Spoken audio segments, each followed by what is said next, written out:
Level 1. The young emperor you wake before dawn beneath a dragon, carved canopy, while the palace outside your chamber is already on its knees. The air is cold against your face. Somewhere beyond the silk curtains, a bronze bell strikes once, then again, sending a low sound through the sleeping walls. Incense burns near the window, thick and sweet, mixing with the smell of old wood, candle smoke, and the faint dampness of morning stone. For one quiet breath, you almost forget who you are. Then the servants lower their heads, the doors open, and the empire remembers for you. You are the emperor now. A dark gold dragon robe waits on a carved stand beside your bed. The collar is heavy. The sleeves fall like curtains of power. When the servants dress you, no one looks directly into your eyes. Every movement around you has been practiced for generations. The belt tightened at your waist, the jade fastened at your side, the crown placed above your hair outside the chamber. Ministers kneel in the court hall with memorials in their hands. Beyond them, generals wait for orders. Beyond them, the city waits for your name to become law. But on the low table beside the window, there is another list. Not taxes, not armies, not border reports, names, women of the inner palace, noble consorts, lower concubines, daughters of families who have already begun to dream through them. Each name is written neatly in black ink, but one name has a faint red mark beside it. Not enough to be official, just enough to warn you. You pause. An old eunuch bows lower than before and says softly, "Your Majesty, some names bring trouble when remembered too early. That should be enough to make you move on." Instead, your eyes return to the marked name outside. The empire believes you own everything. Inside, you are about to learn the first law of the palace. Even the emperor's desire is watched. And sometimes choosing one woman is enough to make the whole harem sharpen its knives in silence. So what happens when the most powerful man in the empire becomes curious about the one concubine everyone wants forgotten? Level 2, the harem list. By the time you leave the morning court, the sun has risen above the palace roofs, turning the yellow tiles into a quiet field of fire. Ministers bow as you pass, guards lower their spears. Every corridor opens before you as if the palace itself is afraid to stand in your way. But when you enter the inner harem, the air changes. The sound of politics fades behind carved doors, replaced by softer dangers, silk brushing against polished floors, red lanterns swaying in the still air, the faint scent of powder, tea, and perfume hiding beneath the incense. Here, no one raises a weapon. No one needs to. A young court lady kneels beside a lacquered table with the registry open before her. She does not look up when you approach. Her brush waits above the paper, ready to record which chamber you visit, which name you speak, which woman receives even a moment too long of your attention. You understand then that the harem has its own court, its own laws, its own memory. In the throne hall, your words become orders. In this place, your glances become rumors.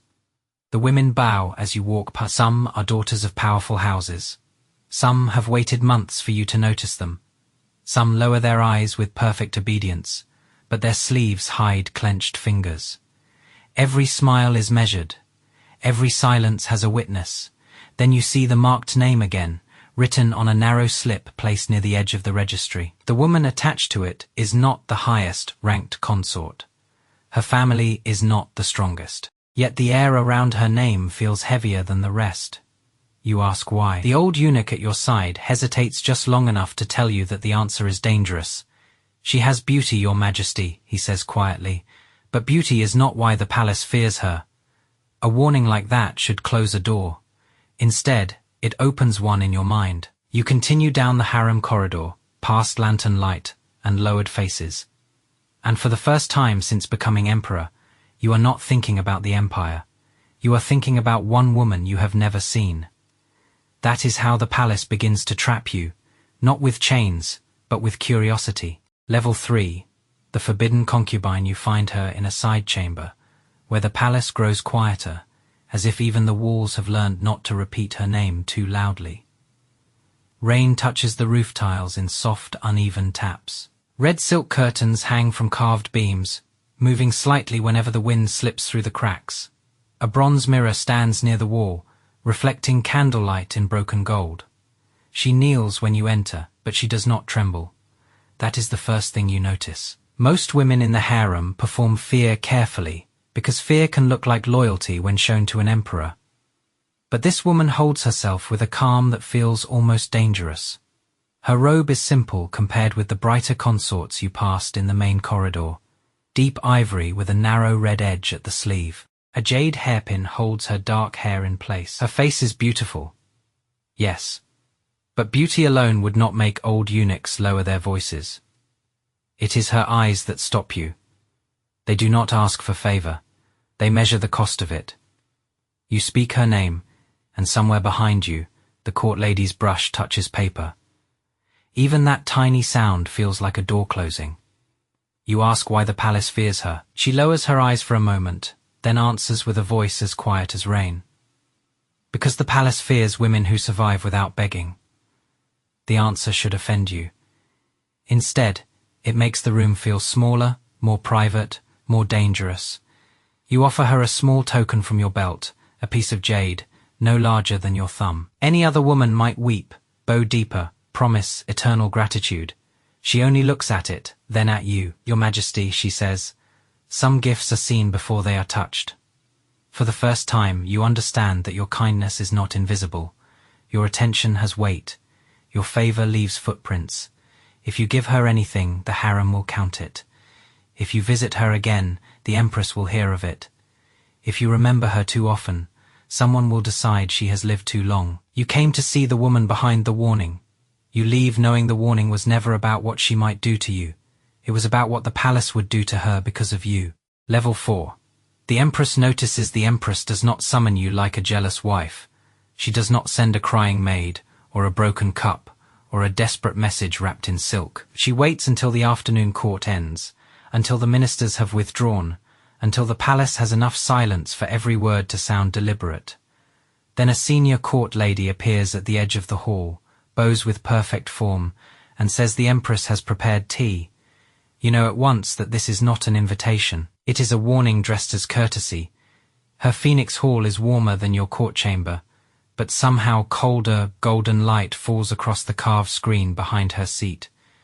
2 rows of court ladies stand with lowered eyes. A porcelain cup rests near her hand, untouched long enough for the tea to lose its steam. She rises when you enter, bows with flawless grace, and smiles as if nothing in the harem has changed. That smile is the second warning. You sit across from her while the room holds its breath. For a while she speaks only of proper things, the health of the Dowager, the seasonal offerings, the families whose daughters have entered the palace. Then she says the forbidden concubine's name without softening her voice. No anger, no tremble, just the sound of a blade being placed gently on a table. Your Majesty has generous eyes, she says, but in the inner palace, even generosity must be measured. You answer that a single visit means nothing. The Empress looks at the cold tea between you. A single visit means nothing to a man who can go anywhere, she replies. It means everything to women who can only wait behind doors. The words strike deeper than accusation. She is not asking whether you desire the concubine. She is asking whether you understand what your desire will become once others begin using it. If you favor the woman too openly, lesser consorts will fear her. Noble families will study her. Servants will sell whispers about her, and every rival will dress hatred as loyalty to the throne. Then the Empress asks the question that stays with you after you leave. Is she beautiful enough to make your Majesty forget what beauty costs? You walk back through the palace with your face calm and your hands hidden inside your sleeves. But for the first time you understand that the heart of an emperor is not private. It is territory. Level 5. The dangerous favor that night. Rain covers the palace like a secret. No one dares to speak aloud. It runs along the roof tiles, gathers at the carved edges, and falls into the courtyard in thin silver lines. You tell yourself you are only checking on the forbidden concubine because the harem has grown restless, because the Empress has warned you, because a wise ruler should know the truth behind the whispers. But your feet do not take you to the records hall. They do not take you to the council chamber. They take you through a narrow side corridor where the lanterns burn lower and the servants step aside too quickly. By the time you reach her chamber, the guards outside are careful not to look surprised. That is how you know the palace has already begun counting. Inside, the room smells of damp silk, oil lamps, and tea left too long untouched. She stands near the window, not dressed for ceremony, only wrapped in a pale robe with the same jade hairpin holding her hair in place. When she sees you, she bows, but there is no victory in her face. No pride, no hidden smile. Only a quiet fear she is too disciplined to show fully. You tell her not to be afraid. The words sound useless, the moment they leave your mouth. She looks toward the door, where every shadow could be a servant, every servant could be a witness, and every witness could become a weapon by morning. Your Majesty, she says, you should not come here so often. The sentence lands harder than gratitude would have. You ask if she is refusing imperial favor for the first time. Her control almost breaks. I am refusing the funeral that follows it. The room becomes very still. You want to promise protection, but you are beginning to understand that an emperor's promise travels slower than a rumor. You can post guards at her door, but you cannot guard every cup of tea. You can order silence, but you cannot stop lowered voices in the laundry rooms, medicine rooms, and women's corridors. You can raise her higher, but every step upward places her where more knives can see her. She touches the jade token you gave her, hidden now beneath her sleeve. Every time your lantern burns outside my chamber, she whispers, someone in this palace remembers that I am still alive. And that is when your desire changes shape. It is no longer curiosity. It is no longer simple favor. It becomes fear, sharp and human, because you finally understand the cruelty of your own attention. You came to her as the emperor, believing power could make love safer. You leave knowing power may be the reason love cannot survive here at all. Level 6, the hidden pregnancy. The physician kneels for too long before he speaks, and that silence tells you more than any diagnosis could. His forehead is near the floor. His hands hold a folded medical record, sealed with plain thread, not imperial silk, as if the truth inside it is too dangerous to dress beautifully. The room smells of bitter herbs, candle wax, and old paper. Shelves of porcelain jars line the walls. A bronze bowl of dark medicine sits untouched beside the table. Behind a screen, the forbidden concubine stands in stillness, one hand hidden inside her sleeve, her face turned away from the lamp. Before the words come, the physician says she may be carrying your child. For a moment, the palace disappears. There is no throne, no court, no empress, no dowager, no registry of knights and chambers. There is only the sound of rainwater dripping from the eaves, and the terrible softness of what those words should mean. A child. Your child. Her child. Then the palace returns all at once. You see the danger before anyone explains it. If the child is a son, he becomes a future. If he is a future, he becomes a faction. If he becomes a faction, then the woman behind the screen is no longer only loved. She is useful, threatening, and marked. You ask who else knows. The physician's silence tightens. A court lady carried the herbs. A scribe prepared the record. A servant saw the physician enter by the side gate. Already, the secret has more witnesses than it should. Behind the screen she speaks quietly. Your Majesty, do not let them know before you decide what I am. The sentence chills you. She is not asking if you love her. She is asking whether she will be protected as a mother, hidden as a mistake, or sacrificed as a danger. You came into this room as a man terrified for one woman. You leave as an emperor staring at the oldest truth in the palace. A child is never only a child. A child is a name people may kill to write first. Level 7, the palace hunts her by morning. The harem has changed its breathing. No one says the word pregnancy.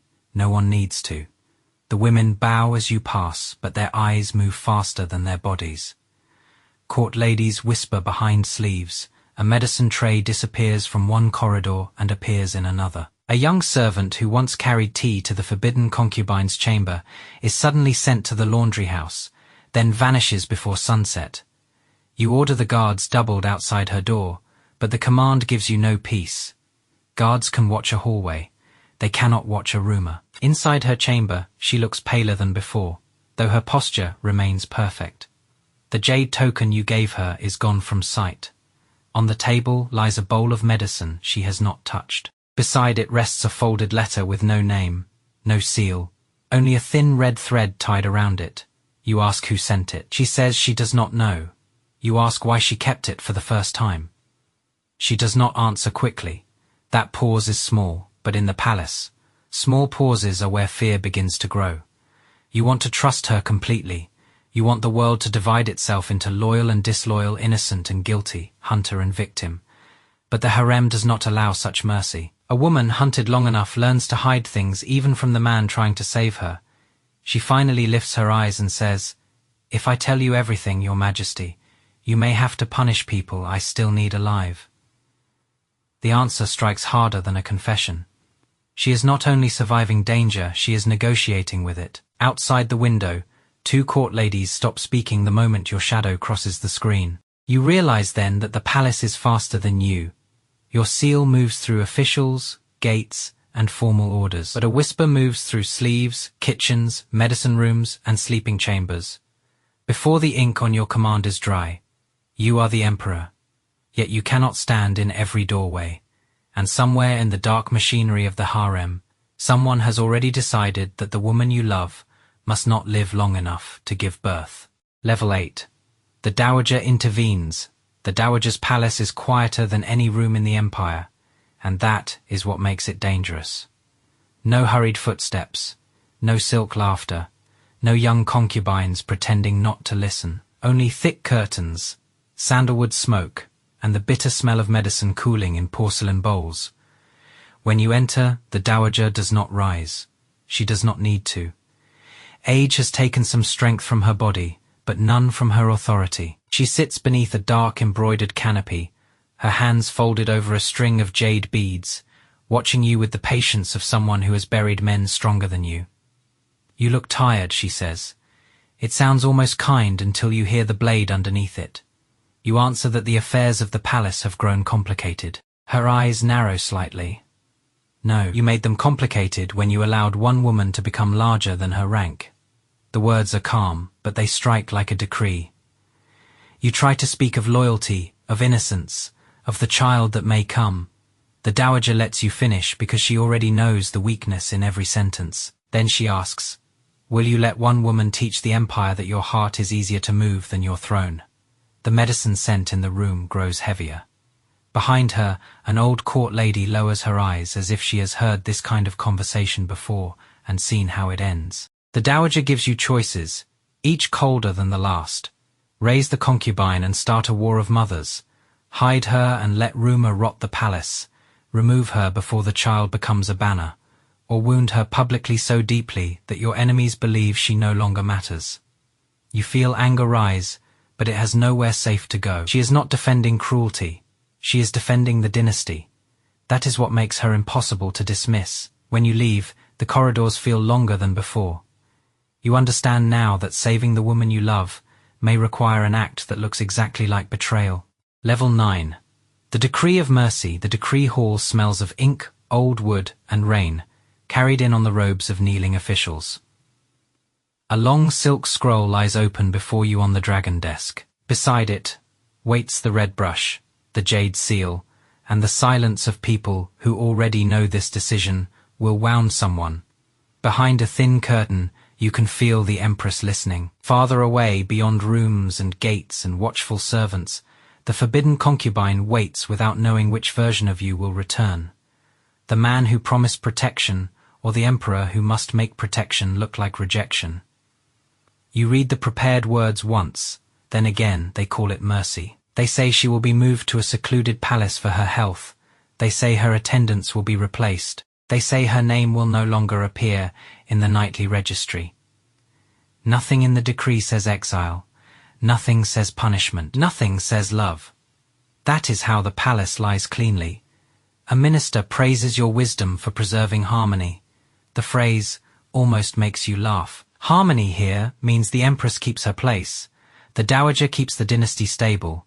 The officials keep their factions quiet, and the woman you love disappears behind a softer door. You lift the red brush, but your hand does not move at first. You remember her warning, some gifts are seen before they are touched. Now you understand the crueler truth. Some protections must look like abandonment before they can work. If you raise her, they will hunt her openly. If you keep visiting her, they will turn her chamber into a battlefield. If you deny her, perhaps they will believe she no longer matters. Perhaps she and the child will live. The word perhaps is the only mercy left to you. You sign the decree. The jade seal falls with a dull, final sound. At that moment, you do not feel powerful. You feel like a man using the full weight of the empire to push the woman he loves out of reach. When the officials bow, they think the emperor has chosen the throne. Only you know the truth. You have just tried to save her by breaking her heart in public. Level 10, the lonely dragon throne. The palace becomes quiet after the decree, but not peaceful. Peace has warmth. This silence is colder, cleaner, more useful to the people who wanted her removed without leaving blood on the floor. Her chamber is emptied before sunset. The red curtains are taken down. The bronze mirror is wrapped in cloth. The servants who once stood outside her door are reassigned to other corridors, where they learn not to mention her name unless asked by someone powerful enough to survive the answer. In the registry, her place becomes a blank space dressed as procedure. She is not dead. That is what you tell yourself. She has been moved for her health. She has been hidden for her safety. The child, if the gods allow the child to live, will grow somewhere beyond the daily hunger of the harem. You repeat these thoughts like prayers, but they do not soften the sound of the jade seal falling in your memory. Days pass. Ministers praise your restraint. The Empress receives you with perfect courtesy, her phoenix hall balanced again, her tea warm this time. The Dowager sends word that the dynasty has avoided unnecessary disorder. No one says you did well. They do not need to. In the palace, obedience is often mistaken for healing. You sit through court, approve memorials, punish corrupt officials, reward loyal generals, and speak with the calm voice of a ruler who has mastered himself. Outside the palace walls, people still believe you have everything a man could want. Gold, armies, women's songs, written in your name, a throne carved with dragons. But at night, when the lanterns fade and the vast halls become too large for one breathing body, you understand the final cruelty. The throne did not take her from you with chains. It made you sign the order yourself. One evening, a sealed wooden box is placed on your desk with no message. Inside lies the small jade token you once gave her, wrapped in plain silk. No accusation, no farewell. Only the return of a gift that had become too dangerous to keep. You hold it for a long time, feeling how light it is, how impossible.